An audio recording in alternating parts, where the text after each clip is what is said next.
everybody, it's Lily, and I wanted to do a little alopecia Q&A. So I put up on my Instagram story, at @alopecia, go follow me, to ask me questions about anything regarding alopecia. So I have them all written down on my laptop, and let's get started. So the first question I got was, how long have you had alopecia? So I've had alopecia for about 6 years now, and it started off like not too bad. I just found like one small circle patch on my head, and I honestly thought I just pulled my hair out somehow. Eventually we ended up going to the doctor about it, and then they said, you have alopecia, woo! And now I'm here and I have a shaved head. So next question, what kind of treatments have you used?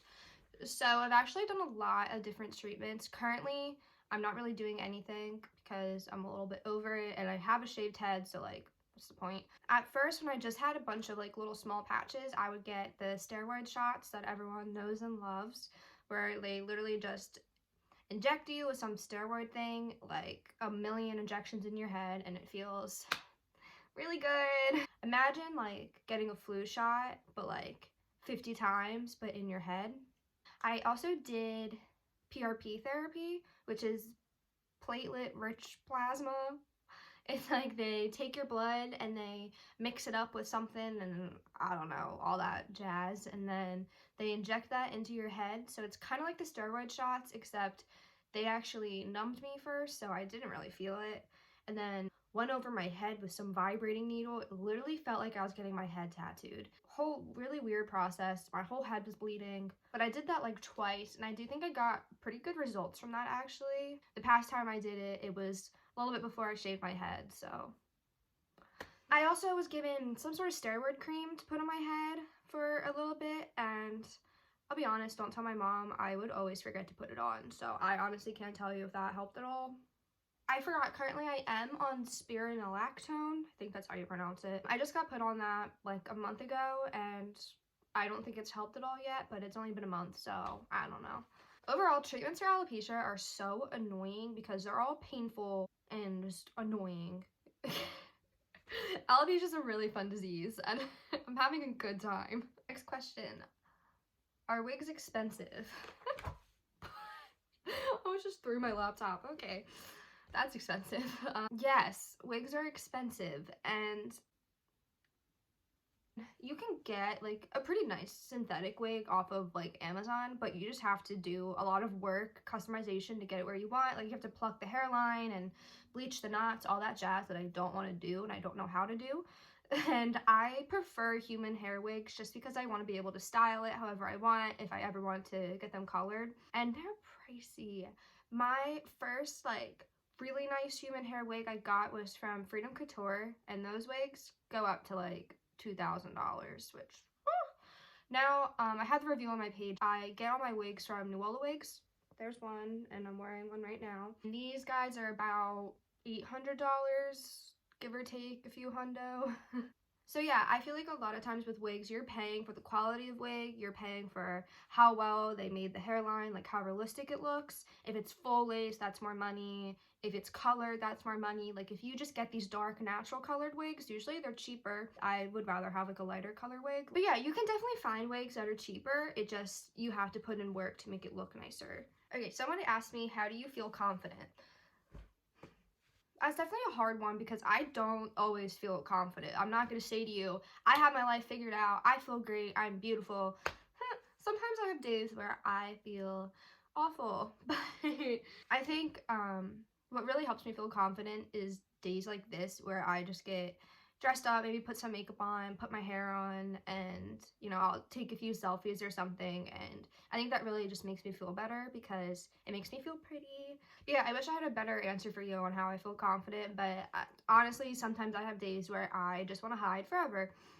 Definitely come a long way since I first got diagnosed with alopecia. Definitely went through a time where I would just cry every time I looked in the mirror and I couldn't get my hair to work how I wanted it to, and I'm really glad I'm over with that now because my head's shaved, so all I have to do to get ready is just throw a wig on or just not even do anything, and I just accepted it at this point. Next question. What was shaving your head like? So actually, I was just really ready to shave my head, and I was so excited that We didn't even wait to buy like a good head shaver. We literally were using a pet shaver, like something we used to shave our cats. We used a pet shaver on my head and it worked perfectly fine. And I was just really excited the whole time. My mom shaved my head for me. I honestly think she was more emotional than I was. Like, I didn't cry at all. I was just so happy. And as soon as I shaved my head, I put a little bit of makeup on and I started taking pictures because I was just so excited. Because it was just like a huge weight lifted off my shoulder. Like, I didn't have to deal with my hair falling out anymore and seeing all these bald spots. And I can still see the bald spots because my head's not fully bald. I still have some hair. I just shave it.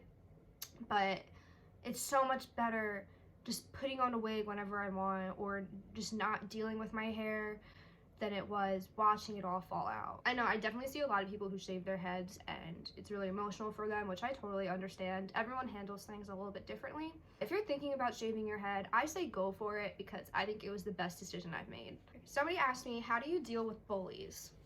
This question made me sad because that made me feel like they are dealing with bullies, and that's just so shitty.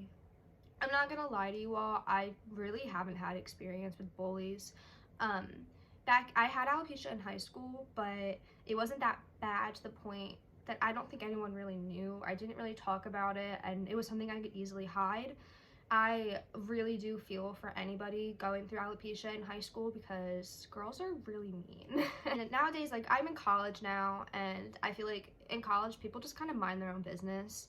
If anyone's saying anything negative, like, they're saying it behind my back and I don't hear about it. So I don't know if people are making fun of me. I'm sure they are because people suck. But what I just like to think is, if people are making fun of you for a disease that you can't control, that says a lot about their character. And I feel like if anybody was publicly making fun of me, I think a lot of people would stand up for me because my hair loss is something that I can't control. And if you want to make fun of me for that, then that's your problem. I think if anything, if people are making fun of you, they're probably just jealous that you're able to rock having alopecia and go out into the world and be confident, and they are just clearly very unconfident in themselves and they have hair, so that sucks. If you're being bullied and you have alopecia, just don't listen to them, which is easier said than done, but their opinion is worthless and they're stupid. If you're being bullied, honestly, just come to me and I'll talk to them, because that's just like, that drives me crazy. It blows my mind how intolerant people are. You want to make fun of somebody who has a medical problem? Would you make fun of somebody with cancer? No, you wouldn't. So why would you make fun of somebody with alopecia? On that note, how do you handle dating? So the reason I'm really open about my alopecia is so that it's not this big secret I'm hiding. So everybody who knows me knows that I have alopecia and that I'm bald. So if a guy wants to pursue something with me, he already knows that I'm bald. He already knows, like, if we're gonna be together, like, I might be bald one day, I might have hair one day, and he just has to accept that. And that kind of gives guys the option of if they want to be with me or not, if they want to pursue something with me or not. They already know my situation, so if they're not down with that, then they're not gonna talk to me. And honestly, I think that's really cool, because I don't want a guy in my life who's like, "Ooh, she's bald, I don't want to talk to her." Like, what does that say about you? You're a bad person and I don't need you. Currently I am single. I'm really single. Last guy I was kind of talking to, the whole talking thing, so annoying. He did know I have alopecia beforehand. He didn't care. I took off my wig in front of him. It wasn't a big deal at all. You'll find the right guy, the right girl eventually. The right person for you won't care if you're bald or not, because it's just a part of your life. So somebody said, how is your mental health? How are you feeling? Well, well, thanks for asking. My mental health is all over the place. Today, I'm feeling pretty happy. I got out of bed and I did my makeup and I'm filming this video, and right now I'm feeling pretty happy and confident. Yesterday, I wasn't feeling that great, and it comes and goes, honestly. I've had mental health problems besides alopecia. Anybody with mental health problems, it's one thing already, and then you add alopecia on top of it, and it's just a whole slew of I don't know how else to describe it. It's just It's hard sometimes because it feels like life is just constantly putting stuff on my plate that I can't handle, and it's a lot sometimes. It is really a lot. I'm here, I'm alive, I'm surviving, and that's cool. Right now I'm going through this phase. I am not using Instagram other than my alopecia account because the people are great. Logged out of my Instagram and I deleted Snapchat because I just feel like I'll go on a little rant. I'm gonna sound like an old person, but social media is so toxic because I'll go on social media, I'll go on Instagram, and I'll see all these like beautiful girls with all this full hair, and I find myself comparing myself to them, which is ridiculous because I don't know if that's really them. Like, they could be photoshopping, they could be miserable, and they could think that they're ugly, and I'm comparing myself to them. You know, I'll go on Snapchat and I see people having just like a really fun time, like all these girls who go out like every night and they're living their lives, and I'm like, how come I'm not doing that? You shouldn't constantly be comparing yourselves to other people because you don't know what's going on in their lives. But yeah, that's pretty much it. If you have any questions, of course, you can just come to me, comment below, or message me on Instagram. I'm always open if anybody wants to talk.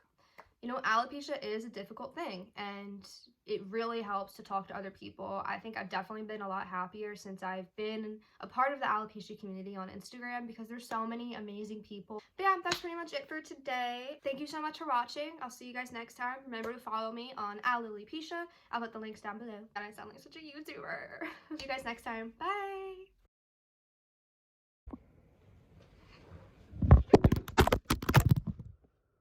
Oh no.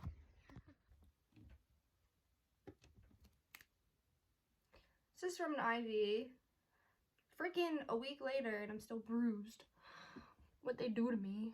You know, you really don't realize how much your brain just doesn't work until you sit down and film a video.